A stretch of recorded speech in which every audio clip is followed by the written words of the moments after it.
Hello and welcome. इस part में हम शेडो पर बेस्ड प्रॉब्लम्स करेंगे। ये प्रॉब्लम्स भी स्टूडेंट्स को काफ़ी कंफ्यूज कर देती हैं। Let's do problems based on shadow.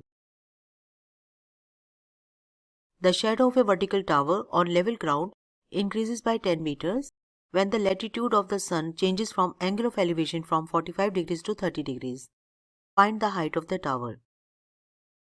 तो हमें बताया गया है जो वर्टिकल टावर है उसकी जो शेडो है वो 10 मीटर्स बढ़ जाती है जब सन का latitude 45 degrees to 30 degrees change होता है। Find the height of the tower.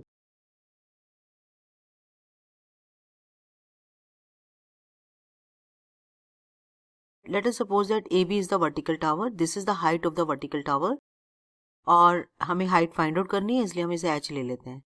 दूसरा, सन का लैटिट्यूड 45 डिग्रीज टू 30 डिग्रीज जब होता है तो जो शेडो है वो 10 मीटर्स बढ़ जाती है।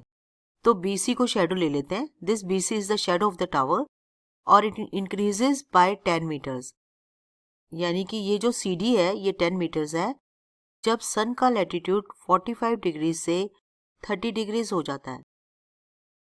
So this is the figure. Now there are two right angle triangles ABC and ABD। अगर दो राइट एंगल ट्राइंगल होंगे तो दो अननोन भी होने चाहिए। अननोन अभी तक H ही है तो हम इसे X ले लेते हैं। तो इस तरह से हमारे पास दो अननोन आ गए। इस तरह के जितने भी क्वेश्चन हैं इसमें एक सिंपल स्ट्रेटेजी काम करती है कि कॉमन साइड को निकाल लेना चाहिए। जैसे H को इस ट्राइंगल से भी निकाल लो, इस ट्राइंगल से भी निकाल लो, इक्वेट कर दो, X निकलेगा पहले और X की मदद से H निकल जाएगा। तो लेट्स डू दिस प्रॉब्लम। अब हम इसमें पहले लेते हैं ट्राइंगल ABC। इस ABC ट्राइंगल में हमें H और X को यूज करना है। So AB divided by BC। According to this 45 degree angles, this is opposite and this is adjacent, यानी perpendicular to base. What is that? That is 10। So this is 10 45 degrees. आप याद रखिए जब भी 45 degrees आता है तो परपेंडिकुलर और बेस इक्वल हो जाते हैं। क्यों हो जाते हैं आप देखिए, खुद ही देखिए। अगर ये 45 होगा और ये 90 डिग्रीज है तो ये भी तो 45 डिग्रीज होगा और ये 45 डिग्रीज होगा तो ये दोनों इक्वल हो जाएंगे क्योंकि sides opposite to equal angles are equal. उस तरह से भी इक्वल हो जाएगा। और अगर आप अदरवाइज देखें तो 10 45 1 होता है तो भी इक्वल हो जाएगा। अब 10 45 1 होता है तो यहां से भी AB इक्वल्स टू BC आ जाएगा। तो जब भी यहाँ एंगल 45 होता है परपेंडिकुलर और बेस इक्वल हो जाते हैं। तो यहाँ पर हमारे पास आ चुका है H is equals to X। तो हमने H को निकाल लिया है पहले ट्राइंगल से। अब हमें दूसरे ट्राइंगल से निकालना है। नाउ इन ट्राइंगल ABD, अब हम बड़ा ट्राइंगल ले रहे हैं ABD। यहाँ पर AB अपॉन BD। इस साइड को भूल जाइए, ये 30 डिग्री को देखिए। इस ट्राइंगल ABD में 30 डिग्रीज के ये ऑपोजिट साइड है और ये एडजेसेंट, या फिर इसे परपेंडिकुलर और इसे बेस मान लीजिए। तो 10 30 आ जाएगा। 10 30 1/√3 होता है। AB कितना है? H। और ये कितना बना? X plus 10। Be careful, this is X plus 10 and this is 1/√3। Our aim is to find H।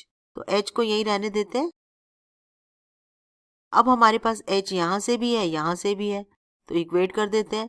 आप इसे समझिए इक्वेट कर दिया या समझ लीजिए कि हमने H की वैल्यू X यहाँ रख दी। आप जैसे समझना चाहें समझ लीजिए। यहाँ से √3x minus x equals to 10 आ गया। रैशनलाइज कर लेते हैं।